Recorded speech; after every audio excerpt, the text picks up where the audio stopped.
1절부터 13절까지입니다. 여러분과 제가 한 절씩 차례로 받들어서 읽겠습니다.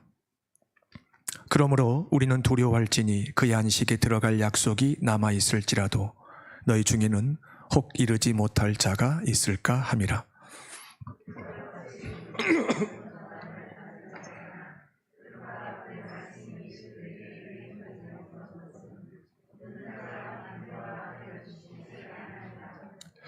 이미 믿는 우리들은 저 안식에 들어가는도다. 그가 말씀하신 바와 같으니 내가 노하여 맹세한 바와 같이 그들이 내 안식에 들어오지 못하리라 하셨다 하였으나 세상을 창조할 때부터 그 일이 이루어졌느니라.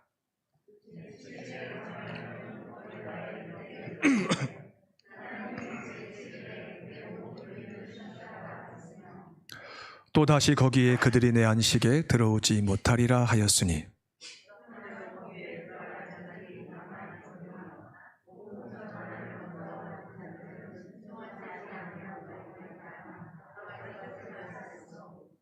오랜 후에 다윗의 글에 다시 어느 날을 정하여 오늘이라고 미리 이같이 일렀으되 오늘 너희가 그의 음성을 듣거든 너희 마음을 완고하게 하지 말라 하였으니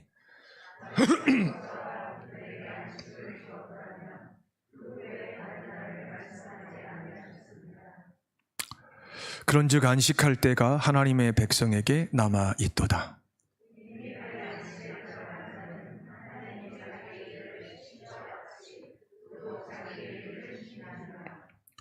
그러므로 우리가 저 안식에 들어가기를 힘쓸지니 이는 누구든지 저 순종하지 아니하는 본에 빠지지 않게 하려 함이라.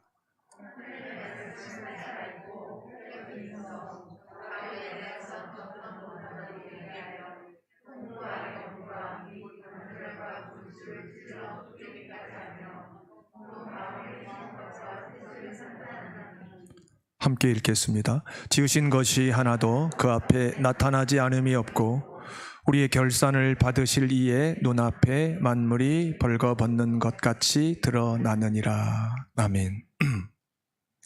말씀과 믿음 그리고 안식의 의미를 함께 깨닫는 중에 주의 세미한 음성을 듣게 되기를 주의 이름으로 축원합니다. 오래전에 유행했던 광고 카피 중에 열심히 일한 당신 떠나라가 있었습니다. 떠나라는 말은 휴가를 가라 이런 뜻입니다. 좀 쉬어라 이런 뜻이죠. 그런데 이 문구만 놓고 보면은 조건이 있는데 먼저 당신이 지금 하는 일을 열심히 해야 된다입니다. 그러면 휴가를 갈 수 있다는 거죠. 그럼 반대로 열심히 일하지 않는 사람은 쉬지 말라 하는 겁니다. 세상 이치가 하나님의 섭리 속에서 역사하는데요. 구원과는 상관없지만 열심히 일한 개인에게 세상은 몸과 마음을 잠시 쉴 수 있는 기회를 줍니다. 이걸 직장인들은 휴가라고 배우고 있습니다. 그러니까 우리가 세상에서 경험한 이 휴식이라고 하는 것은 이런 거죠. 내가 내 일에 열심을 다했을 때 내가 나에게 주는 위로입니다. 보상입니다. 이게 우리가 사전에서 배운 휴가, 휴식의 의미입니다. 하지만 그것은 성경에서 말씀하시는 구원과는 거리가 멉니다. 좀 더 정확히 말씀드리면 상관이 없습니다. 이 세상에서 철마다 원하는 곳에 가서 원하는 음식을 먹고 원하는 만큼 평생을 정기적으로 쉰 사람이 얼마든지 있습니다. 우리가 생각했던 것보다 훨씬 많을 수 있습니다. 하지만 그들이 하나님을 알지 못한다면, 하나님의 택함을 받지 못했다면 그들은 진정한 안식, 영원한 안식과는 아무 상관이 없습니다. 이것이 복음입니다. 오늘 하나님을 예배하기 위해서 출입한 우리 홍콩 원사랑교회 속한 교인, 특별히 2부 예배에 참여하는 여러분 중에 하나님의 안식과 아무 상관이 없는 분이 단 한 분도 없게 되기를 주의 이름으로 축원합니다. 우리가 경험적으로 알고 있듯이 우리가 사는 이 세상은 하나님이 창조하신 사람의 영혼에 진정한 쉼과 안식을 줄 수 없는 곳입니다. 왜냐하면 이 세상이라고 하는 실체는 거짓에 기반을 두고 세워졌기 때문입니다. 이 세상을 움직이는 보이지 않는 힘은 거짓에서부터 시작됩니다. 어떤 거짓? 하나님은 없다. 눈에 보이는 것과 보이지 않는 것은 시간으로 측정할 수 없는 어떤 특정한 시간에 우연히 발생했다. 이걸 수십억의 인류가 다 믿고 삽니다. 그렇기 때문에 성경은 이 세상을 가리켜서 거짓의 아비인 마귀가 잠시 다스리고 있는 장소다, 이렇게 설명합니다. 그리고 하나님이 알지 못하는 자들, 하나님이 택하지 않는 자들은 이 거짓의 아비인 마귀에게 평생 속아 살다가 영원한 불못 지옥에 내던짐을 당한다. 이것이 성경에서 가르쳐 주시는 아주 중요한 복음입니다. 진정한 안식과 쉼을 줄 수 없는 이 세상, 그리고 애초부터 주고 싶어 하지 않는 이 세상에 우리가 잠시 살아야 합니다. 그리고 우리의 현실은 언제나 영혼과 육신의 안식을 갈망합니다. 왜냐하면 하나님이 사람을 창조하실 때 사람이 하나님이 주시는 안식을 영원히 갈망하고 원 없이 받고 누리면서 하나님 안에서 지고의 행복을 상속받은 자, 경험하는 자로 살게 하셨기 때문입니다. 하지만 우리의 어제와 우리의 오늘과 우리의 내일은 우리 영혼이 그토록 갈망하는 안식이 좌절되었고 좌절되고 있고 좌절될 수 있는 시간이라는 겁니다. 이런 시간 아래 살아가는 하나님의 자녀인 우리에게 하나님께서 히브리서 기자를 보내시고 우리가 얼마든지 오늘 안식에 들어갈 수 있고 안식을 누릴 수 있고 안식을 세상 앞에 보여줄 수 있다고 말씀하십니다. 우리는 이것을 믿어야 합니다. 본문 3절에서 이미 믿는 우리들은 저 안식에 들어간다고 합니다. 우리가 읽은 본문 1절부터 13절까지에서 히브리서 기자가 가장 중요한 주제로 다루고자 하는 것은 두 가지인데, 첫째는 하나님의 자녀가 이 땅을 떠날 때에 완전하게 영원히 경험하게 되는 안식이며, 그 안식을 믿고 소망하는 하나님의 자녀가 이 땅에 사는 동안에 하나님의 은혜 속에서 오늘 현재 경험하게 되는 안식입니다. 그러니까 안식을 성경은 두 가지 측면에서 이야기합니다. 현재의 안식과 미래의 안식입니다. 우리는 시간의 제한 속에 살기 때문에 이 안식을 그런 식으로밖에는 경험할 수 없지만 사실 하나님에게 있어서 안식은 영원한 겁니다. 하나님은 현재와 과거와 미래의 구분이 의미가 없는 분이기 때문입니다. 하지만 우리는 육체를 입고 살고 있고 우리는 죄의 영향으로부터 여전히 자유롭지 못하기 때문에 이 안식을 오늘 경험하게 되고 오늘 경험하고 있는 이 안식에 근거해서 장래에 상속받게 될, 영원히 누리게 될 완전한 안식을 계속 소망하는 겁니다. 이것이 하나님 자녀가 불신자와 다른 근본적인 특징입니다.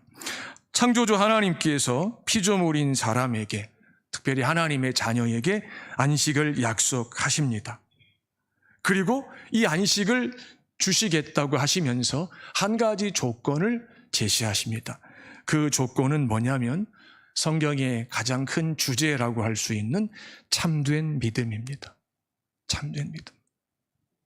이 참된 믿음만 우리가 가지고 있다면, 우리가 받았다면 우린 이 땅에 사는 동안에 세상에 천하 없는 자들이 죽었다 깨어나도 누릴 수 없는 안식을, 그들이 가지고 있는 그 돈과 지위와 권력과 명예와 배경으로 살 수 없는 안식을 우리는 얼마든지 원하는 만큼 누릴 수가 있습니다. 이것이 하나님의 자녀에게 주어지는 권세입니다. 영접하는 자 곧 그 이름을 믿는 자에게는 하나님의 자녀가 되는 권세를 주셨다고 약속하셨죠. 요한이 우리에게 분명히 전했습니다. 그 하나님의 자녀로서 우리가 행사할 수 있는 첫 번째 권리가 무엇입니까? 아버지가 자녀에게 허락하시는 안식을 오늘 받아서 내 것으로 소유하고 그 안식을 내가 실제로 누리는 겁니다. 예수님께서 복음서에서 이런 말씀을 하시죠. 수고하고 무거운 짐진 자는 다 내게로 오라. 내가 너희를 쉬게 하겠다. 내게 와서 내게 배우라. 내 멍에는 쉽다. 내 짐은 가볍다고 하셨어요. 하나님이신 예수님께서 이 세상에 오셔서 택하신 자들을 초청하실 때 수고하고 무거운 짐진 자라고 지칭하셨어요. 그리고 내가 쉬게 하겠다고 약속하셨어요. 그러니까 창조주이시며 구원자이고 심판주이신 하나님께서 보실 때 아담과 그의 후손인 우리는 어떤 자들입니까? 수고하는 자들, 나서 죽을 때까지 수고하는 자들. 무슨 수고일까요? 무슨 수고를 하는 걸까요? 안식을 위한 수고입니다. 안식을 위해서. 근데 그 안식이 대다수의 사람들에게는 하나님이 주시는 안식과 상관이 없는 안식입니다. 자기가 자기에게 원할 때 원하는 만큼 안식을 주기 위해서 사람이 죽을 힘을 다해 돈을 법니다. 죽을 힘을 다해 돈을 벌 수 있는 능력을 갖추기 위해서 죽을 힘을 다해 공부하고 죽을 힘을 다해 남이 갖추지 못한 특별한 탁월한 능력을 어릴 적부터 갖추려고 합니다. 왜? 내가 원하는 시간에 내가 나에게 안식을 주기 위해서. 그래서 수고하는 겁니다. 한국 사회에서 초등학생이 한 5학년, 4학년, 5학년쯤 되면은 엄마가 딱 정한 시간표대로 움직이지 않습니까? 그렇게 해서 한 7, 8년 기계처럼 살면은 이제 엄마가 생각할 때 네가 대학을 졸업하고 이 세상에 나왔을 때 네가 원하는 만큼 돈을 벌 수 있고 네가 원하는 사람과 결혼할 수 있고 네가 원하는 환경을 가질 수 있고 그러면 네가 원하는 시간에 네가 원하는 곳에서 네가 원하는 음식을 먹고 네가 원하는 사람을 만나며 네 귀를 즐겁게 하고 네 눈을 즐겁게 하고 네 입과 혀를 즐겁게 하고 네 몸을 즐겁게 하며 네가 인생을 즐길 수 있다. 이게 엄마들 아빠들의 계획입니다. 나는 못했지만 너는 그렇게 살아라. 하나님이 없기 때문에 그것이 최고이며 최선입니다. 누구도 거기에 대해서 정죄하지 않습니다. 하나님만 정죄합니다. 내가 너희를 창조할 때 고작 그 거짓된 안식에 속아서 죽을 때까지 왜 사는 줄도 모르고 왜 수고해야 하는지도 모르고 살게 내가 너희를 이 세상에 보낸 줄 아느냐? 이렇게 물으신다는 거죠.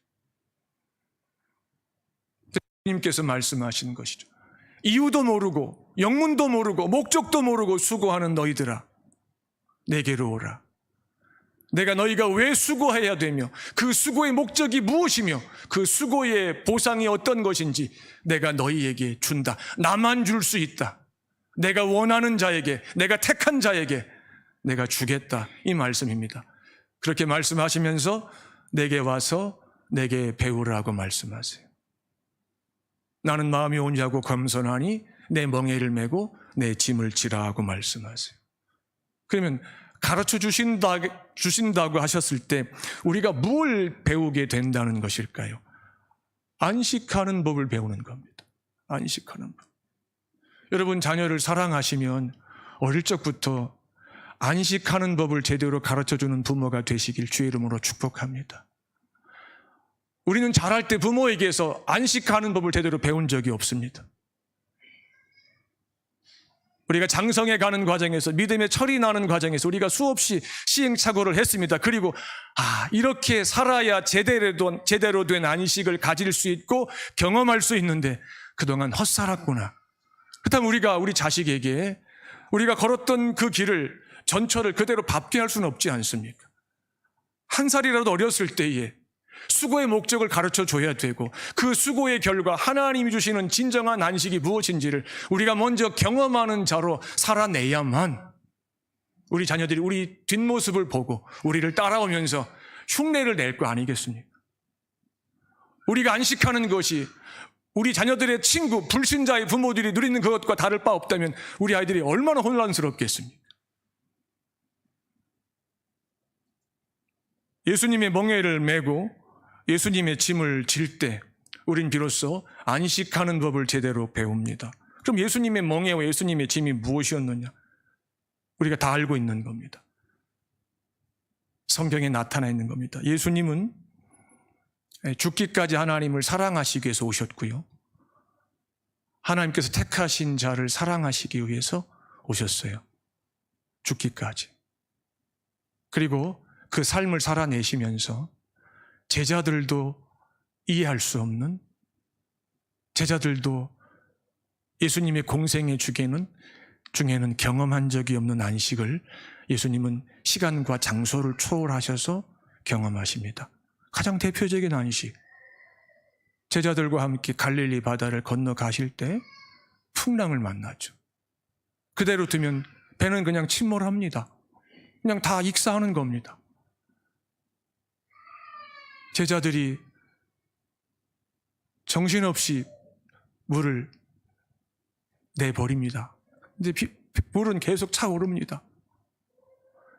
어지간하면 주님을 안 깨우고 물을 퍼내고 상황이 종료되기를 바랐을 겁니다. 그런데 예수님은 그 시각에 주무셨습니다. 무슨 뜻입니까? 안식하셨다는 거죠. 안식하셨다는 거예요. 그런 안식을 주시겠다고 말씀하시는 거예요. 건강하고 통장에 잔고가 제법 있고 얼마 전에 병원에 갔다 왔는데 아무 이상 없다 그러고 자식들 공부 잘하고 부모 말 순종하고 남에게 흉될 만한 일 안 하고 내 남편 회사와의 고용관계가 아직 유효하고 내 남편 하는 사업 남들은 다 어렵다고 하는데 잘 되고 시댁 친정 부모들 다 건강하고 치매 걸린 분 한 분도 없고 시댁과 친정의 형제들 다 자기 벌어 자기 먹고 살고 나한테 손 벌리지 않고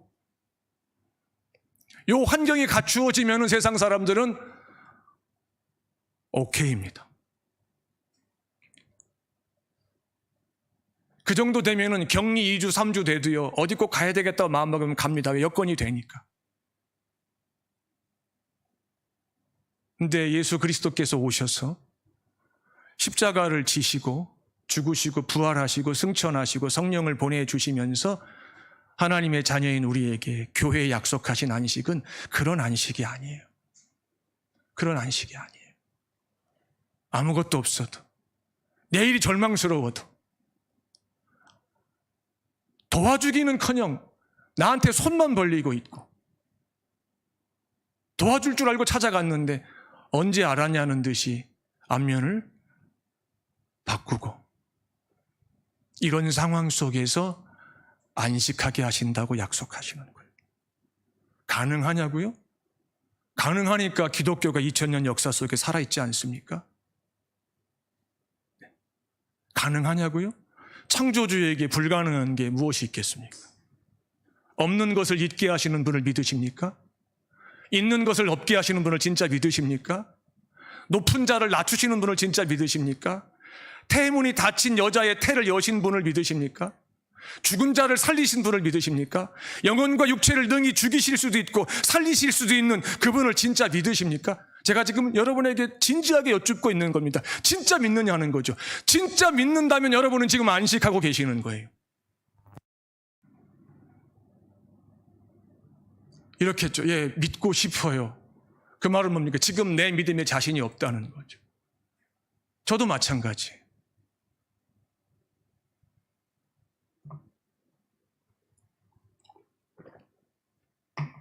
예수님은 왜 그 풍랑 속에서도 주무셨을까?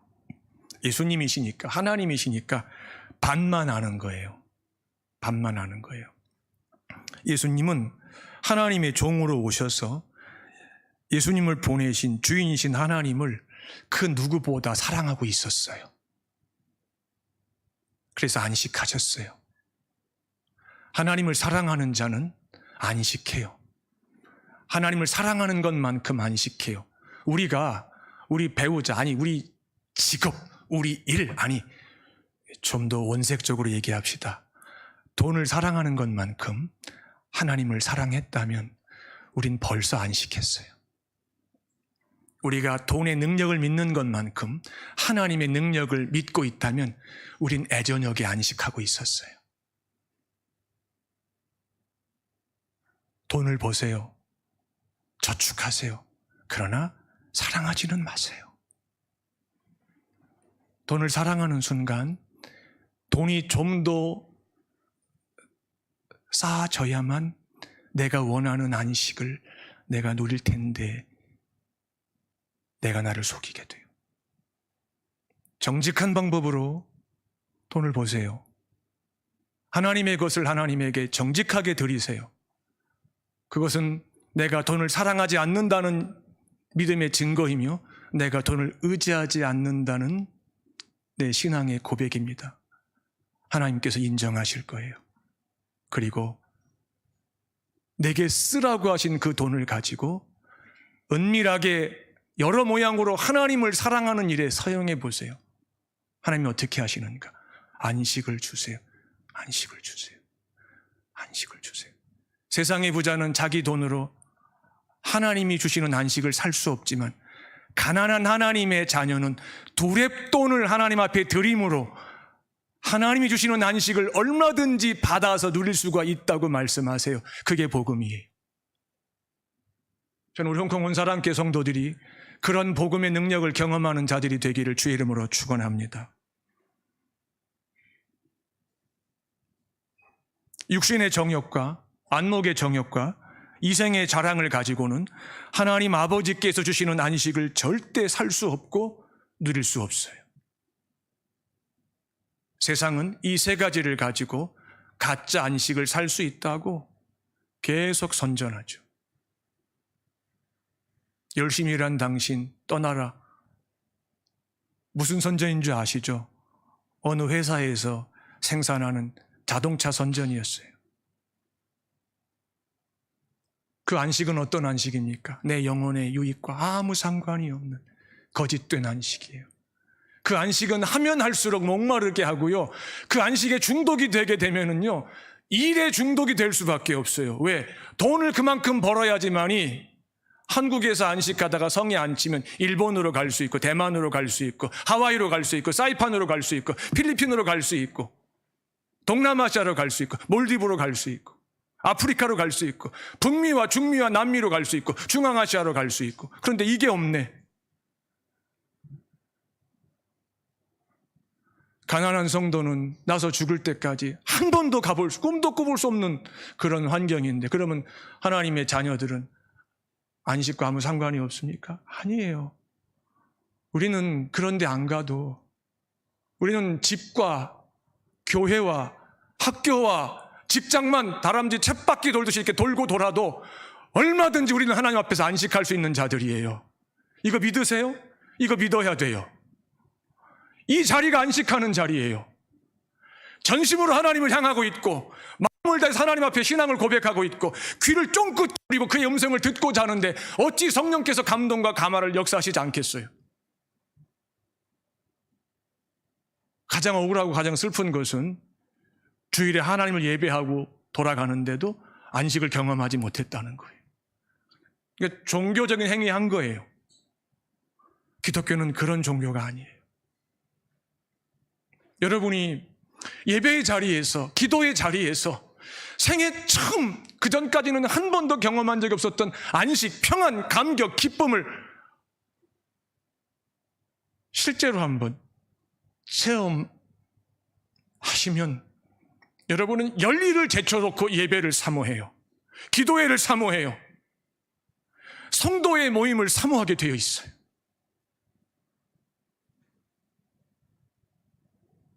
찬송가가 마음에 안 들고 설교가 마음에 안 들고 이건 하나님 앞에서 설득력이 없는 변명이에요. 심령이 가난하고 겸손하면은요, 성경을 그대로 읽어주는 것만으로도 감동이 돼요. 가장 기본적인 의미를 해석해 준 것밖에 없는데도 그렇게 울림이 있고 내 심령이 영혼이 기뻐해요. 그게 안식이에요.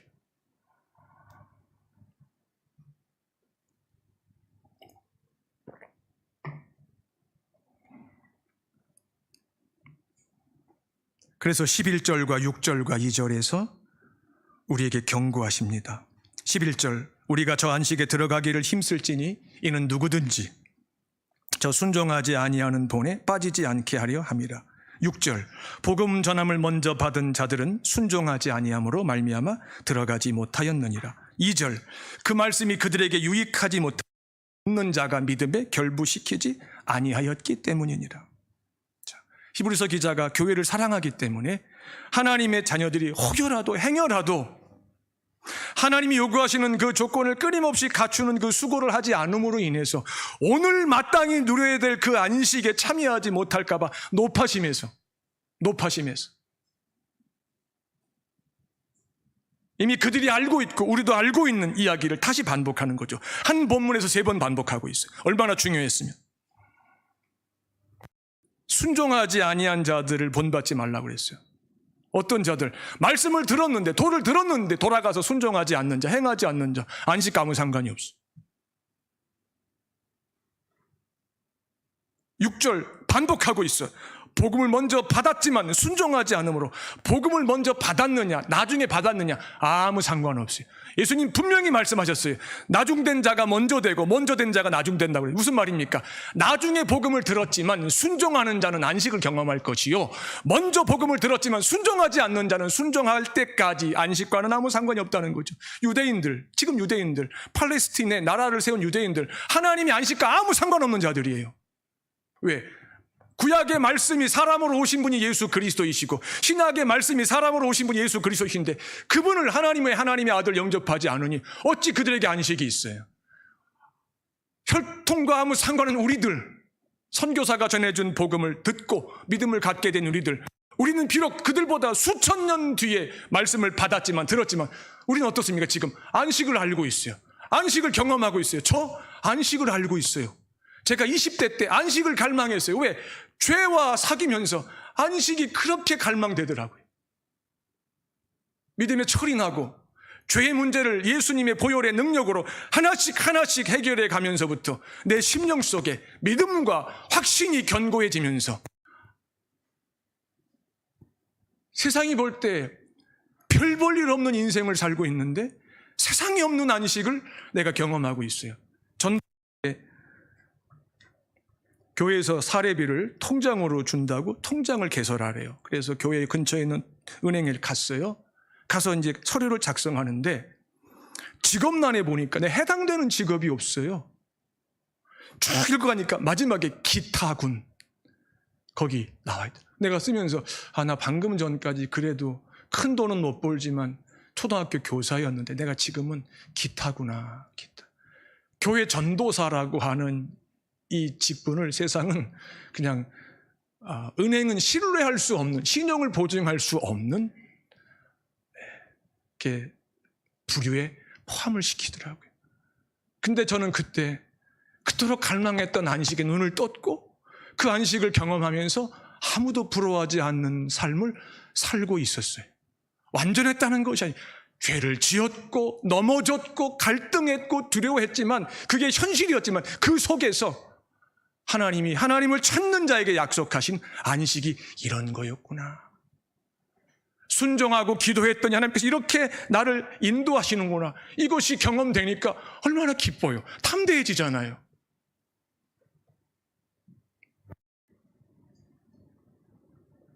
본문 2절에서 그 말씀이 먼저 받은 자들에게 전해주었던 그 말씀이 그들에게 유익하지 못한 것은 이게 무슨 뜻이에요? 그들이 말씀을 먼저 받았음에도 불구하고 응당 안식을 누렸음에도 여전히 누리지 못하고 있는 것은 뭐예요? 듣는 자가 그 말씀을 믿음에 결부시키지 않았기 때문이라는 거죠. 저는 예언합니다. 오늘 들은 말씀을 여러분의 믿음에 결부시킨 분은 이번 한 주 분명히 안식을 경험하게 될 겁니다. 오늘 말씀을 들었지만 믿음에 결부시키지 않으면 그분은 한 주간 동안 안식과 상관없는 삶을 살면서 믿음을 갖고 산다는 것 자체가 너무 힘들고 지옥만 없다면 차라리 포기하고 싶다, 이런 유혹도 받을 겁니다. 저도 경험했으니까. 만약에 지옥만 없다면요, 천국은 상관없어요. 천국은 있건 없건 상관없는데 지옥만 없다면 아마 저는 애저녁에 믿음을 포기했을지도 몰라요. 지옥이 있기 때문에 믿음을 포기할 수 없는 거예요. 제 믿음은 거기에서 시작했어요. 지금은 천국이 있기 때문에, 새 땅이 있기 때문에 믿음을 포기할 수가 없는 거예요.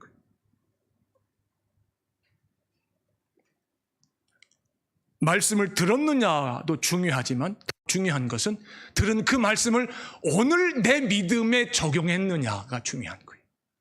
오늘 내 믿음에.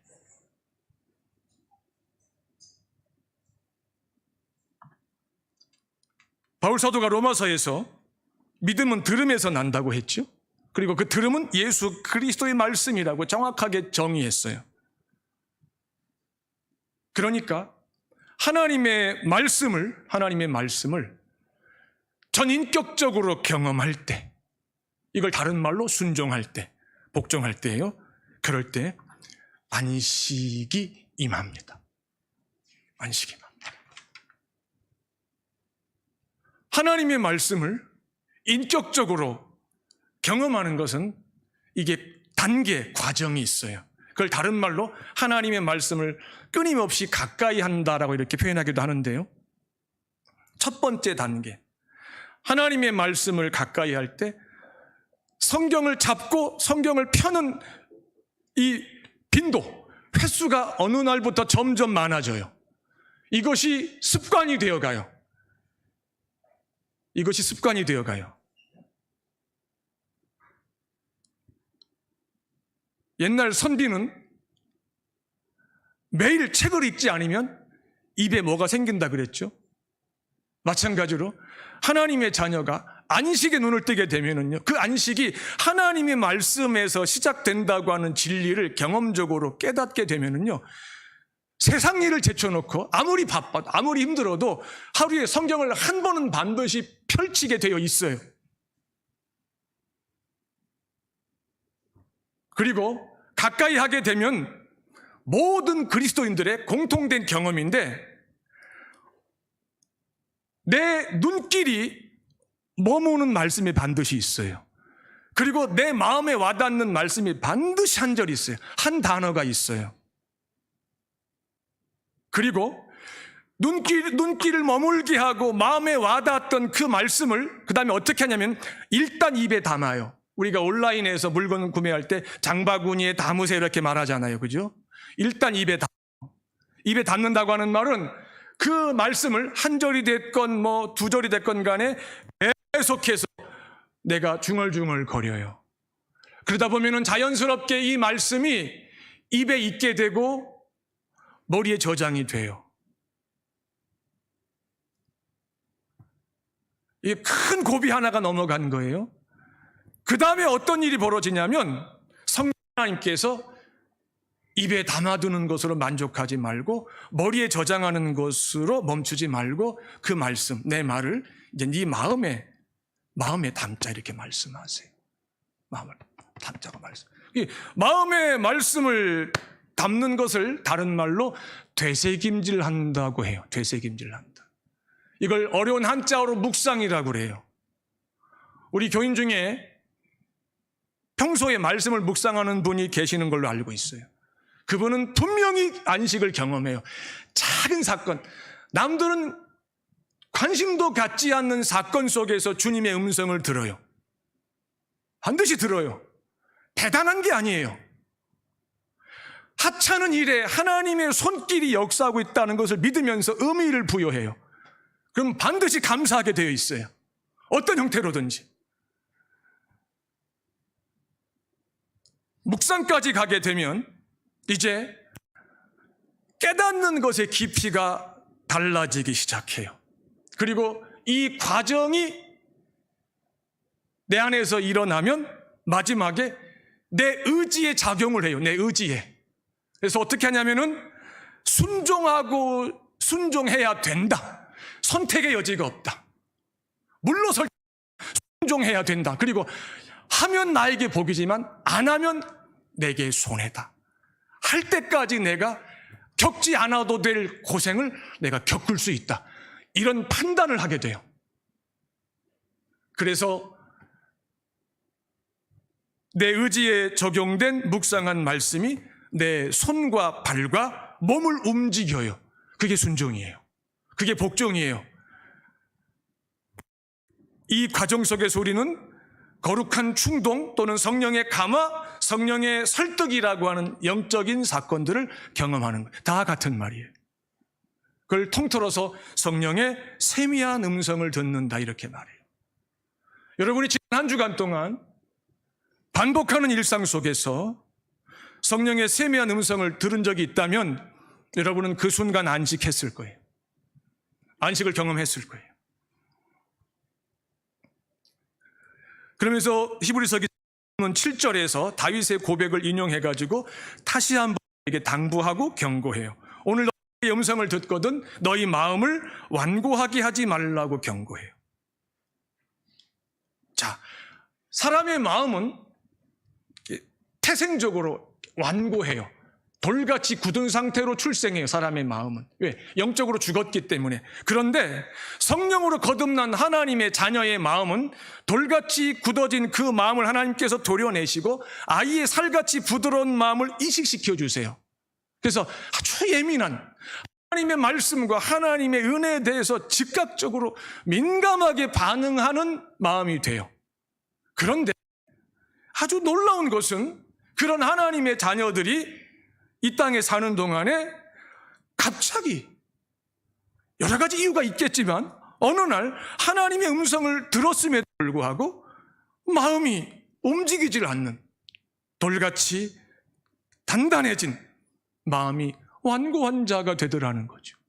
이게 제가 경험했고 여러분도 경험했고 우리가 다 경험했던 거예요.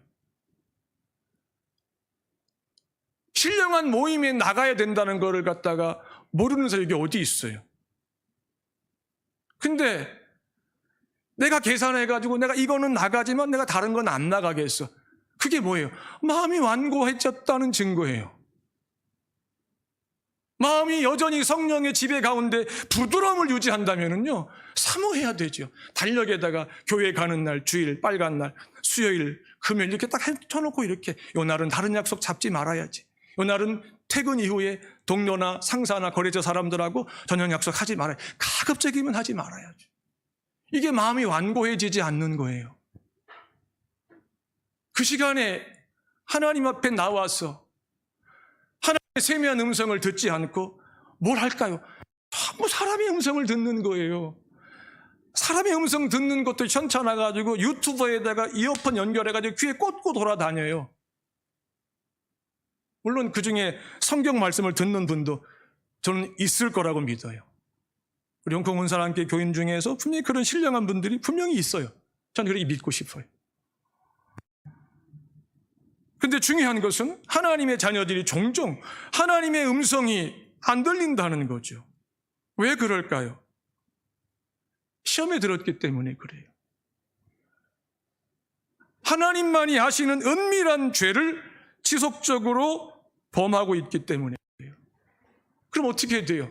시험에서 벗어나야 돼요. 어떻게 해야 돼요? 그 죄에서 떠나야 돼요. 내 힘으로 안 돼요. 예수님이 가르쳐 주신 기도를 의지해야 돼요. 시험에 들게 하지 마옵시고 악에서 구하여 주시옵소서. 이 기도를 하고 어떻게 해야 돼요? 회개해야 돼요. 그 죄를 멈추어야 돼요. 그 악에서 떠나야 돼요. 그러면 다시 주의 음성이 내 영혼의 귀까지 들리는데 어떻게 들리냐면은 순종하지 않으면 안 되게끔 하는 하나님의 음성으로 들려요.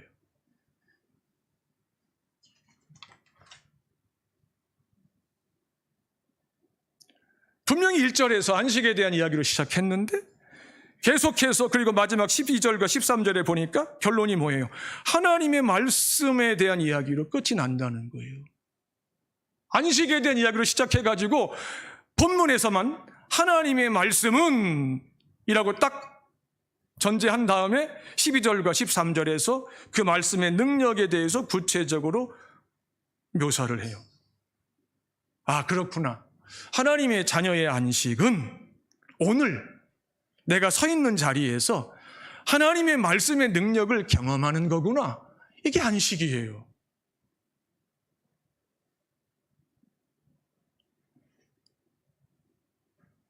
하나님의 말씀이 살아있다고 하는 것을 눈으로 확인하는 거예요. 어떻게? 내가 그 말씀에 순종하고 있으면 그 말씀 살아있는, 나에게 살아있는 말씀이에요. 내가 그 말씀에 순종하고 있지 않으면 그 말씀은 적어도 내게는 아직 죽어있는 말씀이에요. 보세요. 나에게, 여러분에게, 우리에게 살아있는 말씀이 많습니까? 죽어있는 말씀이 많습니까? 우리가 알아요.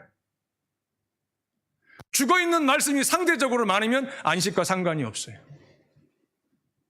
살아있는 말씀이 상대적으로 많으면 한마디라도 살아있는 말씀이 더 많으면 그 형제와 자매는 반드시 안식을 경험했고 지금 안식에 가장 가까이 가 있는 사람이에요. 죽어있는 말씀이 살아있는 말씀보다 우리에게 더 많으면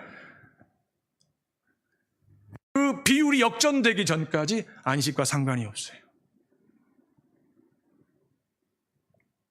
본문에 보니까 좌우의 날선 검보다 더 예리하여서 혼과 영과 관절과 골수를 찔러 쪼갠다고 말씀하시죠. 이거 뭐냐면은 우리 능력으로는 도려낼 수 없는 전능하신 하나님의 살아있는 말씀이 성령의 검으로 역사했을 때만이 일어나는 한 사건, 죄를 도려내는 사건이에요. 죄를 도려내는.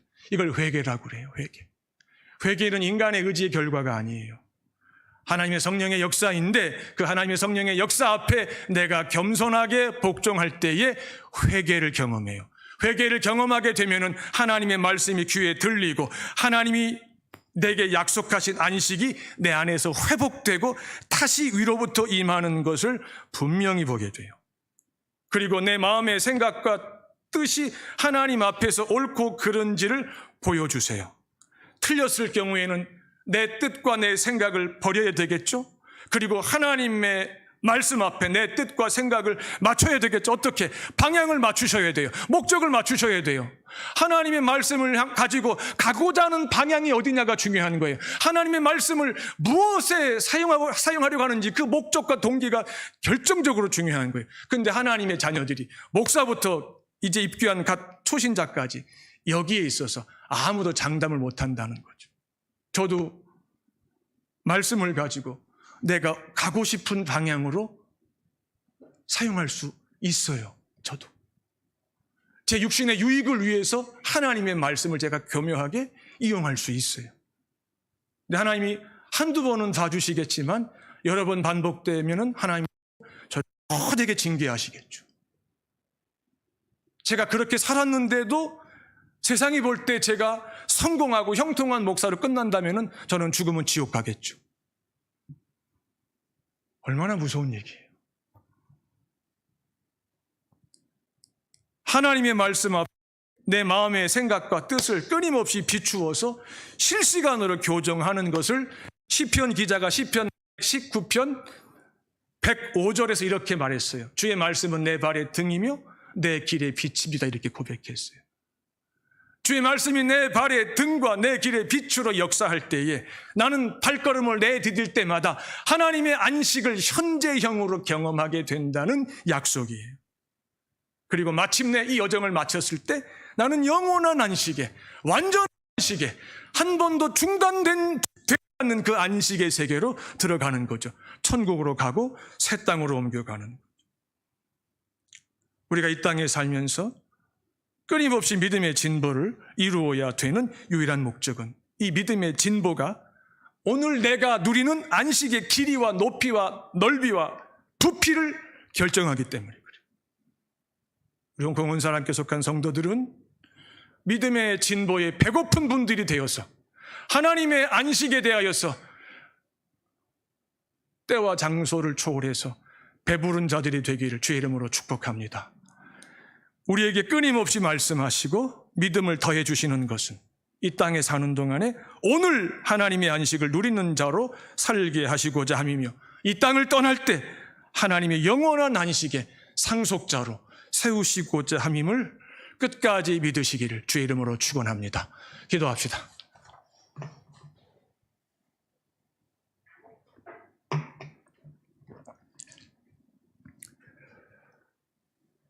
선포된 주의 말씀을 믿음으로 받고 행함과 복종과 순종함으로 믿음에 결부시키는 자가 되어 오늘 하나님 아버지의 안식에 들어가는 자들이 되게 하옵소서. 눈에 보이는 것이 없고 없으며 없을지라도 순종한 말씀이 내 영혼 가운데 차곡차곡 쌓이면 천하 없는 자들도 그 돈으로, 그 권력으로, 그 명예로 설 수 없는 아버지의 안식을 나는 오늘 마음껏 누릴 수 있음을 깨닫게 해주시고 확신케 해주시고 즉시 순종케 하여 주시옵소서. 우리의 주와 구주이신 예수님 이름으로 기도하옵나이다. 아멘. 406장입니다.